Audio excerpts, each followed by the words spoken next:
Hola a tothom. Pel que no em conegui encara, sóc l'Àlex Amo, el president actual d'Acu Catalunya.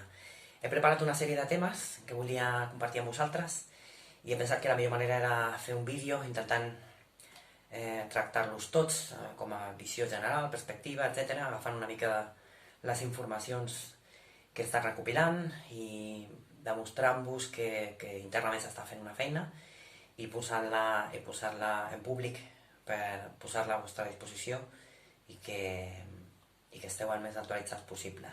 Primer de tot, us haig de demanar disculpes. Intentem sempre tenir la informació a la web en català i en castellà, enviar-vos-la també per e-mail als socis en català i en castellà, i com ja sabeu, a les xarxes. Aquesta seria la situació ideal. Aquests dies no pot ser. Ara mateix només donem abast a seleccionar i compartir la informació per xarxes en el llenguatge original en el qual ens arriba. Si, per exemple, ens ve alguna cosa de la Societat Catalana de Gestologia, doncs ho compartim en català. Si ens ve alguna cosa del Grupo Español de Trabajo en Crónico-Colitis Ulcerosa, doncs aquesta informació està en castellà. Per tant, aquests dies no podrem dedicar els recursos habituals ni a la web, que sé que algunes persones esperen fer-la servir com a primer vehicle per la informació, i tampoc segurament els mailings, perquè la informació del Covid-19 està canviant de manera molt ràpida i no és el més recomanable. Òbviament tampoc són situacions on puguem fer servir el correu ordinari. Heu de saber que la nostra gent està malalta també tenim gent amb símptomes respiratoris, amb sospita. Potser no és Covid-19, potser és una bronquitis, potser és una al·lèrgia, no ho sabem, perquè l'estratègia no consisteix en identificar-ho, sinó en aïllar-se, que és l'estratègia més intel·ligent segons les autoritats sanitàries. I això què vol dir? Que mentre no es recuperen, que tenim alguns amb sinusitis, amb símptomes respiratoris, òbviament estan descansant i estic fent una tasca de captar informació científica, interaccionar amb els metges i posar una mica d'ordre, de fil conductor en tota la llau d'informació, tant general com específica, que s'està arribant del tema del Covid-19. I aquesta penso que és la tasca més important ara mateix, seguida, evidentment, de donar-vos atenció personalitzada a totes les persones que ens esteu trucant al telèfon, que alguns han xerrat directament amb mi, altres heu xerrat amb la Jaqui, i pel correu electrònic també us estem intentant donar respostes a totes les vostres consultes, a les xarxes. Ara mateix intentem donar cobertura a tot això, però ens resulta especialment difícil perquè tenim a la gent no disponible. Aquesta setmana, sobretot, espero que en setmanes següents la gent ja es comenci a recuperar i pugui treballar una mica des de casa. Encara que tinguin el Covid-19, sembla que no tenim a ningú greu del tot, només necessitem descans i espero que la situació es vagi normalitzant a poc a poc. A continuació vull fer una sèrie de comentaris perquè comprengueu el problema real, que penso que és el principal problema que tenim amb la població. La població no està entenent la naturalesa del problema o per què s'han de fer certes coses. Primer de tot, és un problema de salut pública, no de salut individual. Molta gent està prenent decisions basant-se en la idea que ell corre perill, que la seva integritat física corre perill, que la seva vida corre perill. La motivació que hem de tenir en aquest cas no és la nostra salut, sinó la salut pública. Això què vol dir? Que tot i que per a molts de nosaltres no serà mortal ni tan sols de risc, si continuem desobeint certes ordres o certes indicacions, estem escampant el virus i tard o d'hora colpejarà a les persones que són febles, que són de risc. S'ha d'entendre també que no és el mateix mortalitat que virulència. Mortalitat vol dir probabilitat de que tu et moris quan t'infectes amb aquest virus. Aquest virus no té una mortalitat elevada. És veritat que té més mortalitat que una grip, i en aquest sentit no s'assembla, però està molt lluny de virus mortals, considerats mortals. El que sí que té és virulència. Això què vol dir? Que tot i que la seva taxa de mortalitat fos baixa, la seva capacitat per viatjar d'una persona a una altra és tan elevada que tard o d'hora, amb molta facilitat, acaba trobant una persona feble. Per tant, potser nosaltres no, però els nostres grans, els avis, els pares, o les persones que tenen concomitàncies més complexes, com sobretot diabetes i hipertensió, que semblen ser les complicacions mèdiques més greus, acabaran en una situació crítica, en una situació de salut real, tot perquè algú li ha contagiat. Llavors nosaltres hem de pensar com si això fos una cadena i hem de protegir l'eslabó més feble. I ara us donaré més informació que suggereix que nosaltres no som aquest eslabó més feble. O sigui, intentem adoptar una postura de responsabilitat de protegir la resta. Els veritablement febles, els veritablement grup de risc són, cito textualment, gent de 70-80 anys o més, gent amb diabetes, gent amb hipertensió o gent que fa poc ha tingut situació oncològica, càncers.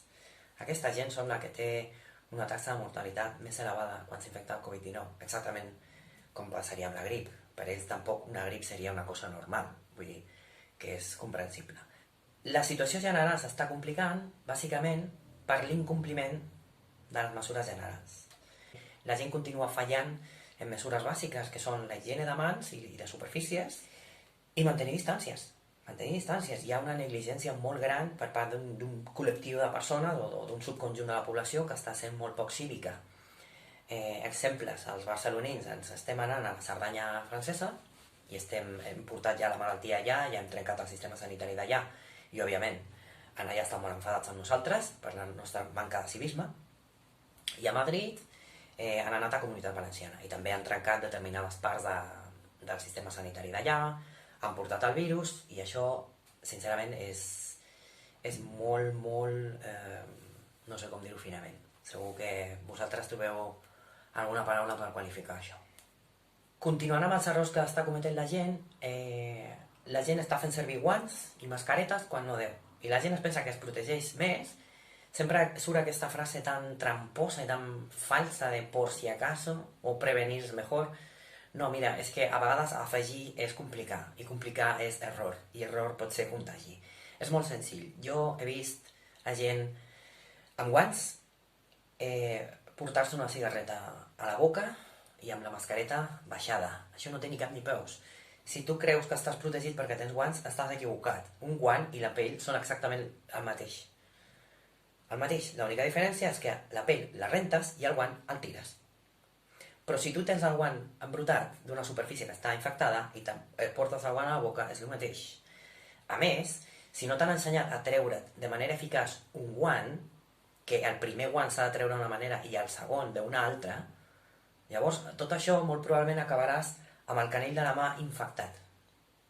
O sigui que no té ni cap ni peus. És molt més fàcil que porteu les mans ben nues i que tingueu sempre alguna cosa a mà per rentar la mà. Per rentar-la fins al canell i una mica per sobre també. És més fàcil anar amb la mà nua, és més eficaç, i quan renteu fins al canell i més enllà us esteu quedant nets, que no pas intentar manipular uns guants que ningú us ha educat a fer servir. O sigui, no sigueu rucs. Igual amb la mascareta. M'he trobat a gent agafada al metro amb una barana, amb la mascareta, la gent no està acostumada a portar mascaretes tot el dia, és comprensible, què fa? Se la baixa. Se la baixa amb la mà que estava tocant la barana. Se la torna a agafar per davant i se la torna a posar. Portar una mascareta per això és forçar més vegades portar-se la mà a la boca. No necessiteu la mascareta si no esteu en situacions molt complicades de gent molt a prop, que esteu obligats a estar a prop de gent, o coses molt concretes. En el dia a dia ara mateix no cal. És més fàcil mantenir les distàncies. Un apunt més sobre aquest tema. Hi ha gent ja a l'hospital, de 60-70 anys, que ha abusat de la mascareta, s'ha pensat que això era segur, i com dèiem l'altre dia amb l'entrevista a Maria Esteve, això els va donar una falsa sensació de seguretat i ara mateix estan ingressats en determinats hospitals de Barcelona amb pneumònia severa. O sigui, no cometeu aquests errors, sisplau. Coses que hem fet a Cucatalunya, mesures que hem pres dintre de Cucatalunya, molt senzill, és bàsicament el mateix que fa la resta. Primer de tot hem tancat l'oficina, ara mateix no entra gent de fora a l'edifici, només entrem cares conegudes i no entrem més que d'un en un o com a molt de dos en dos a les nostres oficines. No estem atenent a gent, demanem disculpes per les molèsties que això us pugui ocasionar. I, bueno, és una mesura comprensible com a molts altres llocs. Intentarem continuar amb el telèfon, amb el correu, etc. Però presencialment no podem acceptar visites dintre de l'associació fins a nova ordre. Tanmateix, també hem hagut de cancel·lar, lògicament, les activitats, tallers de sexualitat, de com preparar informes mèdics pels tribunals, els grups d'ajuda automatitzats, etc. Totes les activitats en general estan suspeses per motius evidents fins a nova ordre. Intentarem mantenir-vos informats de tot això. A continuació intentaré comunicar de manera resumida tota la informació que he agafat dels diferents grups i societats des del nivell català fins al nivell internacional, des de la IOIBD, que és l'Organització Internacional de Malaltia Inflamatòria Intestinal, fins a la Societat Catalana de Digestologia, que és la nostra societat científica aquí a nivell català. També les autoritats en matèria de salut a nivell català i a nivell espanyol, i veure que, en resum, tot és de sentit comú i totes les mesures i tots els comentaris i comunicats van molt en la mateixa línia. Primer punt, que és un punt comú a tots els comunicats de totes les societats i organitzacions, només hi ha dues mesures per evitar el contagi: higiene de mans i superfícies i mantenir distància. La primera és molt senzilla d'explicar. Sabem que el virus té una cobertura lipoproteica. Això vol dir que qualsevol agent antigreix l'inhabilita. Per tant, el FAIRI probablement és l'antivirus anti-Covid-19 més potent que teniu a casa ara mateix. També el KH7, perquè també és un potent agent antigreix. Això té una explicació científica, a qui li interessi ho hem compartit a les xarxes, però de moment el que podeu fer és agafar agents antigreix, sabó, qualsevol d'aquests productes que he comentat, servirà completament. Això per la higiene de superfícies o per la higiene de mans seria perfecte. També teniu els hidroalcohòlics, els gels, també poden servir. Han de tenir un 70% de concentració alcohòlica perquè siguin efectius. Si compreu un gel hidroalcohòlic, mireu d'assegurar-vos que té la xifra d'alcohol i que és aproximadament un 70%. De totes maneres, sempre que pugueu, és millor el sabó. Altra cosa que hem de comentar, la campanya Quédate en casa, la fem tots col·laborant en grup, els joves, tots els joves de totes les ACUs de tota la Confederació, de tot l'ecosistema d'ACU, tota la gent que pertany al món sanitari, tota la gent que està responsabilitzada i conscienciada amb el tema és Quédate en casa. Avui el lema ha de ser aquest: quedar-nos a casa, maximitzar el temps a casa, només fer sortides necessàries. Segur que això ja ho heu sentit, o sigui que no faré massa incapeu en tot això, perquè segurament ja us ha arribat de moltes fonts. Superimportant, ús racional dels recursos. M'han arribat comentaris i queixes al 061 i al 112. Aquests telèfons són per gent que s'està ofegant. No tengo miedo de que me infecten el COVID-19 en el trabajo. Senyors, això no. Això s'ha de consultar amb els metges, si sou pacients de risc o no, si heu d'anar a treballar o no. Això ara ho comentarem una mica més endavant, però sisplau, no satureu els sistemes amb aquesta mena de consultes. Penseu que si saturem el sistema, que veritablement el problema és de saturació del sistema sanitari, si el col·lapsem perquè hi ha massa gent de 60, 70, 80 anys, o massa gent amb preexistències mèdiques delicades, com ara càncer, hipertensió, etc., que estan caient amb el Covid-19 i omplim els hospitals amb aquesta gent, no podrem atendre la resta. Si teniu un accident, us colpegeu amb el volant, amb les costelles i necessiteu un respirador, no hi haurà respiradors. Aquesta situació s'està visquent ara mateix a Itàlia, per saturació. A Lombardia, que és la regió amb més qualitat del sistema sanitari de tota Itàlia, ara mateix estan saturats i estan fent servir estratègies mèdico-militars, és a dir, estan fent triatge. Estan triant qui ha de viure i qui ha de morir, perquè no hi ha recursos per atendre a tothom. Volem evitar aquesta situació. Arribar a estratègies de triatge és molt delicat. És a dir, tenim recursos limitats i només els podem invertir en gent que tingui probabilitats raonables de sobreviure. I haurem de deixar morir els nostres grans. Penseu en això. Teniu pare? Teniu avi? Penseu en això, sisplau. Teniu algun familiar amb alguna malaltia tipus diabetes, hipertensió pulmonar, sobretot que és la més delicada, etc. Aquests són els que estan vulnerables, no nosaltres. Teniu molt clar. Si moren ells, serà responsabilitat de tots. Intentem no saturar el sistema. Respondré ara aquí en aquest vídeo una sèrie de preguntes molt típiques que m'heu fet moltíssim, amb algunes variacions, etc. Però penso que és bo posar-les en aquest vídeo perquè potser alguna persona es prendrà la molèstia de veure el vídeo i no tornarà a fer les mateixes consultes una vegada rere l'altra a les xarxes socials o per correu. Les preguntes són les següents. La que més em feu, aquesta és molt bona. Soc pacient de risc, aquí m'expliqueu la medicació que esteu prenent, el vostre diagnòstic, si és cronocolitis, i la vostra situació personal, i voleu saber si sou de risc o no. Als comunicats generals heu vist que es parla de malalties cròniques, i clar, això apunta cap a nosaltres, oi que sí? Bé. Però, quan es fa un comunicat general, és general. Després, les societats científiques de la nostra malaltia han d'esbrinar fins a quin punt és cert això per a nosaltres. Heu d'entendre que el risc és una cosa relativa. S'ha de mesurar cas per cas i en situacions específiques. La malaltia crònica com a concepte és molt general. No ens podem comparar amb una hipertensió pulmonar, no ens podem comparar amb altres casos més delicats que de veritat estan ara mateix de manera documentada i verificada, ingressant-se als hospitals amb un quadre clínic complicat i en perill, amb una situació greu. Heu de saber que la IOIBD, l'Organització Internacional de Malaltia Inflamatòria Intestinal, té una base de dades on els metges estan enviant els seus casos de gent que té malaltia inflamatòria intestinal i Covid-19.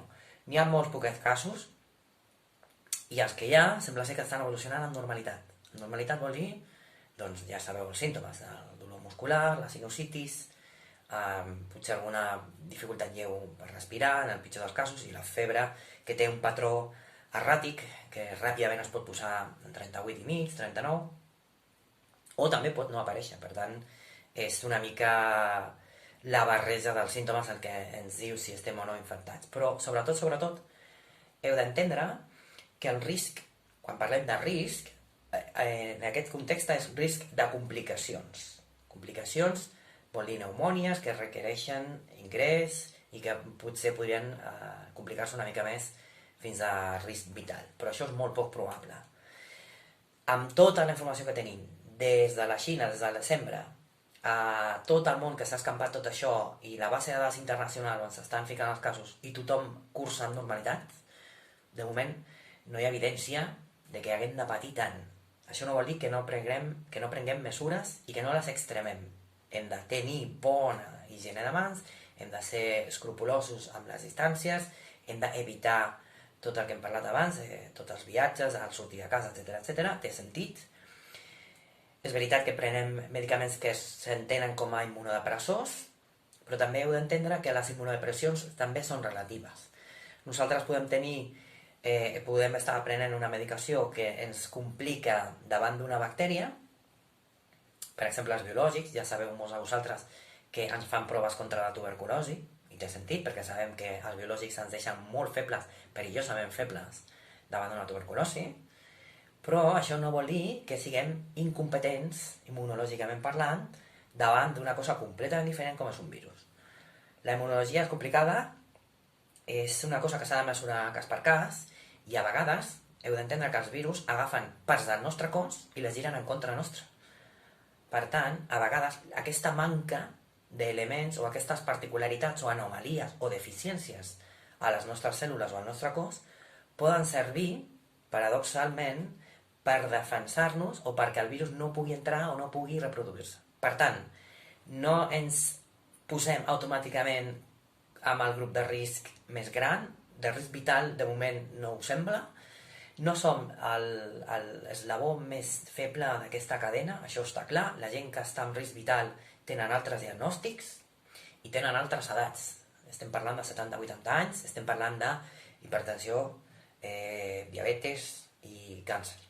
Nosaltres no som aquests grups, no vull dir amb això que no tinguem un risc de complicacions més elevat, però ara per ara no sembla que siguem els protagonistes d'aquesta pel·li. Altra pregunta que feu moltíssim, haig de seguir el tractament? Permeteu-me que us respongui amb una pregunta. De veritat penseu que si fos perillós per a vosaltres continuar amb el tractament amb aquesta pandèmia, els metges no us haurien trucat per telèfon per dir-vos que deixeu immediatament els tractaments? Oi que no té sentit? Veritat que els nostres metges tenen els nostres telèfons i que ens poden localitzar? Doncs penseu en això. No preneu cap decisió sense consultar el metge. Si el metge no us diu res, heu de seguir amb els tractaments. Ho han dit a la Societat Catalana de Digestologia. Ho ha dit el GTECO, ho ha dit la ECO, ho han dit totes les societats científiques. Sisplau, continuem amb els tractaments. No té sentit que per risc d'agafar una cosa anem drets amb tota la certesa de que agafarem una altra. D'acord? Casos concrets. Pel que sembla, basats en el model GRIP, que és el més similar, no sembla ser que la cetiopinina tingui molta importància. Òbviament, haurem de continuar agafant dades i actualitzant una mica aquestes estadístiques, però sembla ser que no té tant de risc afegit de complicacions. El metotrexato sembla ser que no té tant risc afegit de complicacions. Mesalazina, exactament igual, no sembla ser que hi hagi un risc de complicacions elevat. Una excepció, la cortisona, els corticoides. Sembla ser que sí que donen una mica de risc afegit per a aquest tipus d'infecció vírica. Això no vol dir en cap cas que deixeu la vostra medicació. Si esteu prenent corticoides, només heu de saber que heu d'extremar les precaucions. Això és el que diuen les societats científiques. Extremeu les precaucions i prengueu-vos aquest tema més seriosament encara. I si teniu por, el que heu de fer és trucar als vostres metges perquè us donin un missatge tranquil·litzador. Però molt probablement us diran que continueu amb el tractament. A molts de vosaltres, els biològics us donen por. De moment, l'evidència no diu o no demostra que una persona amb tractament biològic tingui més risc de complicacions si agafa un virus tipus Covid-19. No és el mateix una bactèria que un virus. És veritat que els biològics ens deixen febles envers bactèries, però estem parlant d'un virus. No té per què ser el mateix resultat. I en el cas particular del Covid-19 sembla ser que no hi ha cap evidència que digui que tenim risc augmentat. Tant és així que, paradoxalment, possiblement alguns dels medicaments anti-INF que estem prenent podrien aturar els danys que el Covid-19 està fent amb els pulmons. De fet, hi ha assajos en aquesta línia. Això és ciència avançada, ara mateix està en fase d'assaig clínic, ja es demostrarà o no. Hi ha un parell de medicaments que sembla que tenen un efecte protector. Però bueno, com a curiositat està bé saber-ho per demostrar-vos que no sempre deixar un medicament que nosaltres entenem com a immunodepressor és una bona idea per pujar les nostres defenses. Això és molt més complicat que tot això. Aquesta història de que les defenses pugen o baixen és l'explicació simplona que li donem als nens a naturals, a ciències. Però nosaltres ja som adults i hem d'entendre humilment que la medicina és molt més complicada que tot això i que els nostres metges ja saben el que es fan i que estan investigant a marxes forçades per obtenir la màxima informació possible el més aviat possible per fer bones tries de medicació i per prendre bones decisions en cada un dels casos dels seus pacients, que som nosaltres. Altra pregunta típica. Haig d'anar a visita de seguiment? Probablement no. Probablement no. És molt probable que el teu hospital t'hagi trucat ja per telèfon per dir-te que la propera visita serà telemàtica o telefònica o pel canal que s'estimi oportú, però en remot. Per què? Perquè tots els hospitals, tots els centres mèdics estan d'acord que quantes menys visites ara mateix als centres, doncs millor. Per tant, sembla lògic minimitzar les visites que poden posposar-se o que no són necessàries perquè esteu bé, etc. Per tant, no puc donar un missatge en nom de tots els hospitals, però sí dir-vos que la majoria dels hospitals estan pronunciant-se en aquesta línia. Té sentit, de fet també des de Salut s'estan fent consens en aquesta línia i per tant, si no us han trucat ja, us trucaran. Si és només un seguiment, és molt probable, si no esteu malament, que ho pugueu estalviar. Altra pregunta típica, haig d'anar a posar-me el tractament? Sobretot en els casos que teniu infliximab endovenós. Sí, has d'anar a posar-te el tractament, perquè si no te'l poses, cauràs. Com a mínim, aquesta és la posició més lògica i més abundant pel que he pogut recopilar d'informació dels centres mèdics. Seria molt estrany que un servei necessari com és posar-vos el tractament per evitar tenir problemes el tallessin per la pandèmia. Perquè, clar, si no us posen el tractament, dintre de 4 dies estarem amb molta gent amb brots de malaltia inflamatòria intestinal picant a la porta dels hospitals. Per tant, no té cap tipus de sentit, oi que no? Potser el que faran és donar-vos més quantitats, els que heu d'anar a farmàcia hospitalària per agafar plomes d'Humira o biosimilars, potser us donaran més quantitat, això depèn una mica de cada centre. S'ha discutit que podria ser una mesura interessant per evitar que aneu més sovint, però pot dependre una mica de cada centre.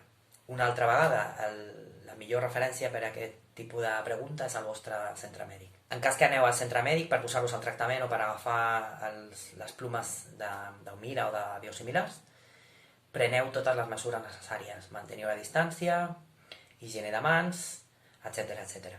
Altra pregunta molt feta, sobretot a les xarxes socials. Puc agafar la baixa preventiva? Aquí expliqueu el vostre cas, la medicació que preneu, etc i pregunteu si podeu agafar la baixa preventiva. Bé, jo entenc la por, és comprensible, però depèn del lloc de treball, de la quantitat de gent que passa per allà, del vostre nivell d'exposició al públic general. No és el mateix atenció al públic que una oficina tancada. Del model de negoci que té la vostra empresa, la possibilitat de que teletreballeu. O sigui, cada cas és un món aquí. Quan el treball és una opció, doncs les coses poden ser molt més fàcils. I això també és interessant. A ningú li interessa causar molèsties a l'empresa ni que l'empresa li causi molèsties a l'heroica, no? En els casos que no sigui possible el teletreball, doncs heu de parlar amb el Departament de Prevenció de Riscos Laborals de la vostra empresa, explicar-los el vostre diagnòstic, la vostra medicació i que ells es pronunciïn. Si això falla o no obtenir una resposta satisfactòria, el següent pas que podeu donar és anar al centre d'atenció primària, explicar la vostra situació, el context de la vostra feina, el diagnòstic, etc. i veure si ells us poden donar una baixa. I si amb tot i això no esteu conformes, ja hem de parlar amb advocats laboralistes. Heu de saber que nosaltres tenim el nostre servei d'advocat laboralista a ACU Catalunya, donarem evidentment prioritat als socis que ens ho demanin, però amb tot i això, ara mateix estem desbordats, perquè en qüestió de molt poc temps hem fet moltes consultes. Intentarem fer el que puguem amb totes les consultes de legal, però intenteu xerrar calmadament amb la gent de PRL, de les vostres empreses, explicar, arribar a algun acord, i en comptes d'una baixa preventiva intenteu jugar també la carta del teletreball tots aquests que pugueu fer-ho, perquè així evitem conflictes i evitem una escalada a qüestions de picabaralla legal, etc. És tot el que us podem dir de moment, és molt variable i encara estem esbrinant com avançar aquesta situació i com he dit, és molt canviant per a cadascú de vosaltres. Espero que m'aneu passant el feedback de tots els casos que m'heu transmès per intentar documentar i arribar a una conclusió que també ens pot ser molt útil per al nostre observatori de temes socials i legals. I potser si em doneu bona informació i la cosa avança bé i tenim resultats interessants, potser més endavant podem emetre un informe, de manera que en situacions similars en properes ocasions tinguem una mica més d'informació més generalitzada o potser un procediment més adequat. Una altra pregunta que em feu molt: estic embarassada, prenc això, el meu diagnòstic és això o això, què puc fer? Aquí és possiblement un dels casos on més justificada està la por, molt més que en altres casos. Ja sabem que la gent embarassada veritablement sempre té risc augmentat en tots els sentits perquè són més vulnerables. És una situació que no coneixem gaire cosa. L'única informació que tinc prové de la Xina, de 9 casos que estan documentats en allà, que es va fer un seguiment. Malauradament no tinc exactament les dates de les setmanes d'embaràs, però des de que es van admetre als hospitals fins que van tenir el part, sí que van ser documentades. No sé exactament si va ser des del tercer mes, des del quart o des del cinquè. Aquesta informació científica no està documentada, però dels 9 casos es van fer tests regularment a la llet materna després del part o al calostro que es va formant durant el procés de l'embaràs, amb el líquid amniòtic i amb la placenta, i es va veure negatiu en tots els casos, amb els 9, o sigui, el 100%. No és una mostra molt ampla, no són molts casos, 9 casos, però 9 de 9 donaren negatiu en aquesta situació. És a dir, que sabem que el virus, estem raonablement segurs que el virus no entra amb el nadó. Els nadons van donar negatiu, amb uns tests de l'estat general de salut van donar bona puntuació, o sigui que van sortir saludables, i no sabem gaire cosa més. Ara bé, també és veritat que aquest virus causa una febrada molt ràpida i que pot venir imprevista, pot venir de cop i volta de sovint. Té un patró erràtic de febre que ens pot posar ràpidament a 39 graus. La febrada sempre serà una cosa delicada. Per tant, potser el millor consell que podem donar és que tinguem antipirètics a mà. No sabem gaire cosa més, ho sento molt.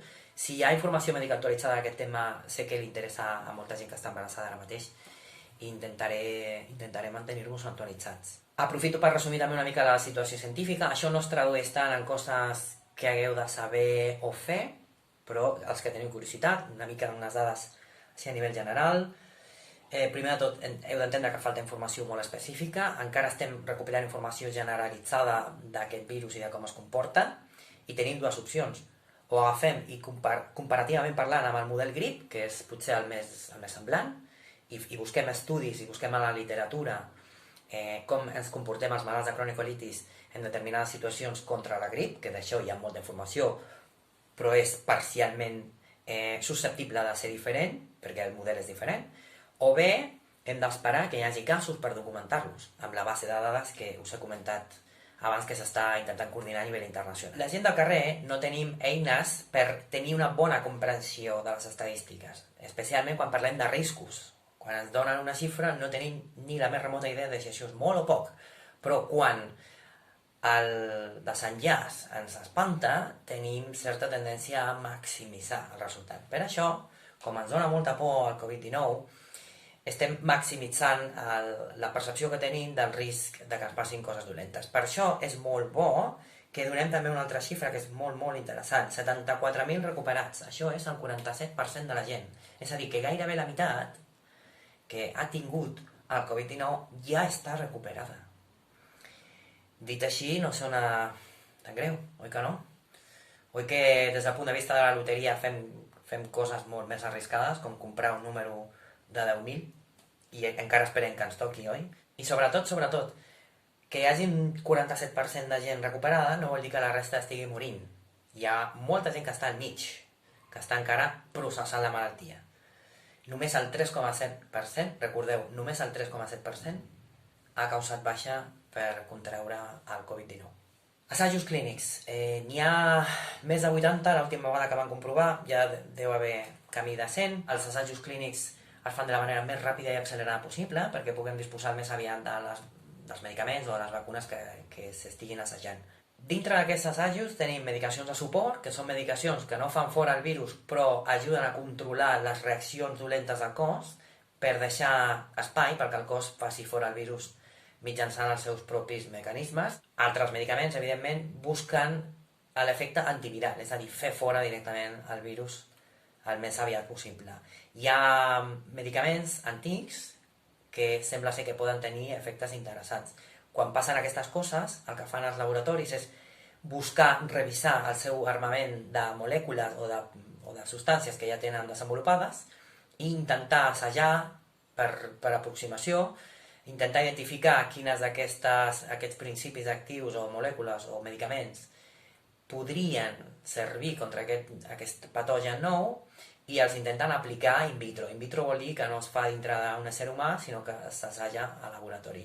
Quan tenen més o menys una llista de possibles medicaments que funcionen o que podrien funcionar, demanen fer assajos en persones. Òbviament també hi ha la possibilitat de desenvolupar aquests fàrmacs des de zero, però el que fan les farmacèutiques és intentar aprofitar substàncies que ja tenen.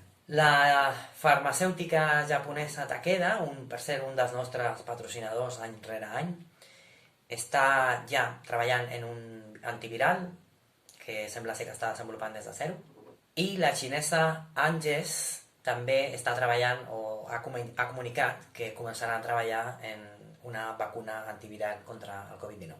Per últim, un llistat ràpid de recursos que us recomanem que seguiu. El que no tingui instal·lat el Telegram és un molt bon moment per instal·lar-lo, és una aplicació mòbil molt senzilla, tipus WhatsApp, però amb algunes possibilitats més. Concretament hi ha una possibilitat que és la dels canals. Els canals són llocs on nosaltres fem una subscripció, entrem com si fos un grup de WhatsApp, però no podem parlar, només rebem en directe la informació de l'administrador d'aquest canal. Hi ha canals molt bons, per exemple, el del Ministeri de Sanitat, evidentment és una institució gran, amb la informació de primer nivell, i és la institució que més ràpidament i amb més abundància ens està donant bona informació sobre el Covid-19. No només això, sinó que estan passant consells fins i tot simpàtics, diria jo, de com podem tenir algunes idees per estar amb els nens a casa, per entretenir-nos, etc.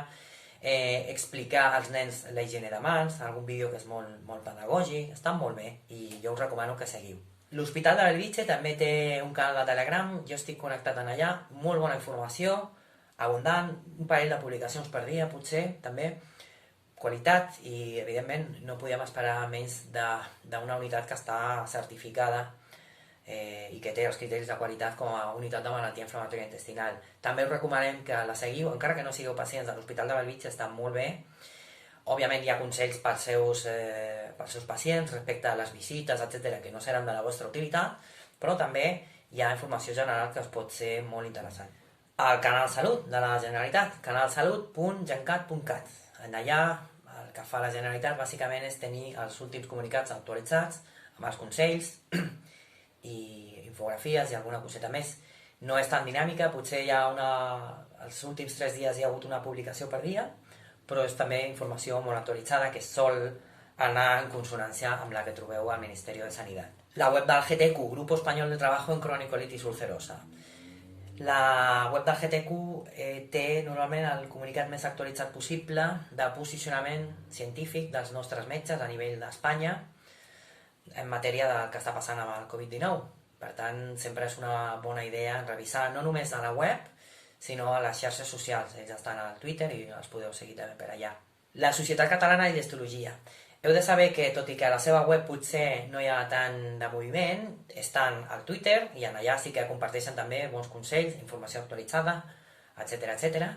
I sobretot, part dels metges que treballen per la Societat Catalana de Histologia també estan treballant pel Grupo Español de Trabajo de Cronicolitis Ulcerosa i a la seva vegada també estan treballant per la ECO, és la institució a nivell ja europeu, l'autoritat a nivell europeu en matèria de malaltia inflamatòria intestinal. El que estan fent és intentant treballar en bloc, evidentment. Molts metges formen part de totes les societats al mateix temps, és comprensible, i per tant podríem dir que el GTQ, diguem-ne, que té la informació més actualitzada i adequada en castellà, i la Societat Catalana de Histologia trobareu molta informació molt similar en català. Òbviament, l'ecosistema ACU també té alguna cosa a dir en tot això. Nosaltres estem concentrant tots els esforços de totes les ACUs del territori. Penseu que som un ecosistema, que en situacions complicades com aquesta treballem en equip, fem pinya, i estem concentrant tots els esforços de comunicació, documentació científica, interacció amb les societats científiques a la web d'ACU Espanya i als comptes d'ACU Espanya. Nosaltres, des dels perfils de les ACUs, també farem ressò d'aquestes comunicacions que fa ACU Espanya, però heu de pensar que tots els esforços d'ACU Espanya són un reflex del treball conjunt dels presidents, secretaris, voluntaris, etc., de diverses ACUs que treballem en un espai conjunt amb la Confederació per donar-vos la millor informació possible. I res més, vull aprofitar per expressar el nostre agraïment com a societat de pacients i suposo que en nombre de tots vosaltres, que sou els pacients i els interessats, vull transmetre el meu agraïment al personal sanitari en general, al personal de neteja, que també està molt involucrat aquests dies i que està exposat. No ens hem d'oblidar d'ells, també estan treballant als hospitals. I també hem de dir que les caixeres i el personal dels supermercats està patint molt. Sabem que hi ha personal de reposició que ha sortit plorant aquests dies d'irresponsabilitat cívica on la gent ha arrasat als supermercats, estan exposats en contacte amb tot tipus de superfícies tot el dia, de tota la gent, i estan patint molt. És moment de donar-los les gràcies, ens estan aguantant literalment, estan saturats, hem de ser molt conscients, nosaltres que som persones que fem servir el sistema de salut i que hem d'agrair que tenim un sistema de salut públic que ens recolza molt com a pacients crònics. Avui és el moment de pensar en retornar-los al favor, minimitzant la nostra aparició per allà, si podem evitar. Encara que tinguem símptomes, recordeu, si no són greus, si podeu respirar, el més intel·ligent és quedar-vos a casa, ja ho sabeu. Òbviament, teniu els telèfons i teniu les emergències quan veritablement són necessàries, és a dir, quan teniu problemes per respirar. En aquest cas, no dubteu en fer servir els serveis de salut d'emergències. Preneu-vos molt seriosament els consells que s'estan donant. Ara, a partir de demà dilluns, tindrem una situació excepcional i haurem de ser molt seriosos amb aquest tema. I sobretot, vull donar les gràcies a aquests metges que aquests dies m'han estat donant suport telefònic quan he hagut d'atendre de manera excepcional a pacients a casa seva de manera domiciliària, intentant donar-los suport bàsic en un moment en què no podien anar als hospitals perquè la situació era arriscada. I estem parlant de persones que tenen complicacions addicionals, no només cronicolitis. Per tant, tenien molta por d'anar als hospitals, comprensible, i he intentat donar-los suport, però no ho he pogut fer, no ho podria fer mai sense l'ajuda d'aquests metges, ells saben qui són, que m'han pogut ajudar i que han decidit ajudar-me telefònicament en tot moment aquests dies que he estat visitant a pacients. Moltíssimes gràcies especialment a ells i a la resta, com he dit abans, moltíssimes gràcies a tots. Res més per la nostra part. Esperem que aquest vídeo satisfagui les vostres inquietuds i respongui les vostres preguntes més elementals. Per la resta sabeu que intentarem continuar donant-vos suport per correu i per telèfon i seguim en contacte.